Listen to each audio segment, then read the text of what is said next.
So everyone's asking about the action right here. And the action word here is connected to the planet. Although these are the planets that are then in charge of each sign. And I feel like it was Heinrich Doth that I got these wording from, but I will definitely go back. It's either that or another medical astrology book by someone named Raphael, and I will double check that before my class where I got this wording from. And these are descriptive words for how the planet operates. Now, the planets rule a lot of systems and organs and actions. Mars is considered hot and dry, and it's acute ailments, heat, redness, swelling, pain, accidents. It rules a lot of things. But if you were going to give it an overall word, it's given inflammatory, right? Whereas Venus rules all kinds of things, but her action, and I mean her as a energetics. It is considered yin or feminine traditionally in astrology, and receptive feminine nature. Is considered lymphatic. And I'm not saying she rules the lymphatic system because multiple places rule lymphatics, but she's lymphatic as then she's a bit soft and gooey and she's a little bit lazy. There's Venus and Jupiter are considered your traditional benefic or benefit bringing planets. They're considered not in traditional medical astrology. They don't cause as many problems.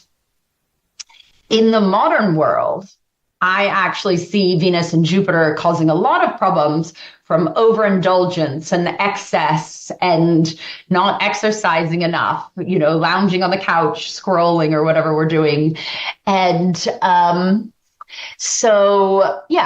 I mean this more as a verb. She's lymphatic and soft. If you think about the lymphatic system in the body, it actually needs the muscles moving to move things through the lymph. So she can be a bit congested. Venus naturally rules sugars and carbohydrates.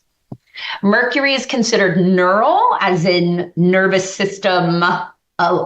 It's like nerves, right? It's communication, it's connection. The moon is considered nutritive.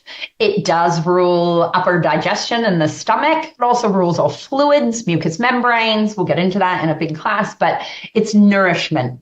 But connected very much to the emotions, foods, emotions, digestion, all connected. The sun is kind of like your vital force or bringing vitality and energy to the body. Tone, we could even say. And then we have Mercury again, because she also rules Virgo. Venus again, because she also rules Libra. And then we have Scorpio, which is ruled by Mars, but also by Pluto.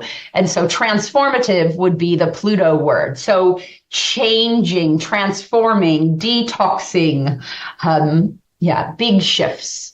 Jupiter would be referred to as plethoric, plentiful, bringer of great health, but Jupiter also rules the liver, which we overindulge and affect the liver. So it's also overdoing things, overeating, getting overly excited and not doing great health things can also come into play.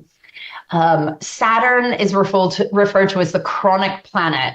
Chronic, restrictive, it's cold and dry, it causes blockages, causes exhaustion, under-functioning. Mars will speed things up, Saturn will slow things down. Uranus, I need to double check this. Spasmodic is spelled like that in Australia, but you might actually use a Z for spasmodic. I need to double check that in North America. Spasms, twitches, unusual things. It's a unique, quirky planet health-wise. And Neptune is referred to as comatic. Now, I'm not meaning for someone to be in a coma, but this is like, it's a little bit confusing or hard to tell, dream state. It does mean an altered state. In modern astrology, Neptune rules a lot of drugs. poisons and drugs originally ruled by Saturn, but now that we have Neptune, we have a bigger kind of scope there. Dream state as well. Yeah, so I hope that makes sense. I saw someone ask what chromatic means. I did also see the number one question always asked before an astrology class, what house system I use. I am an eclectic house user, agnostic. I use whole sign, but I also use Placidus, and I also use Regiomontanus, which is an original kind of medical astrology house system. So I actually flip between house systems for different reasons. Yeah. So, yeah. Okay. Thanks for joining us. If you are interested in learning more, you can visit our website at MatthewWoodInstituteofHerbalism.com. You can find all of our social links in the description below. Also, please subscribe to our channel so you can keep up with the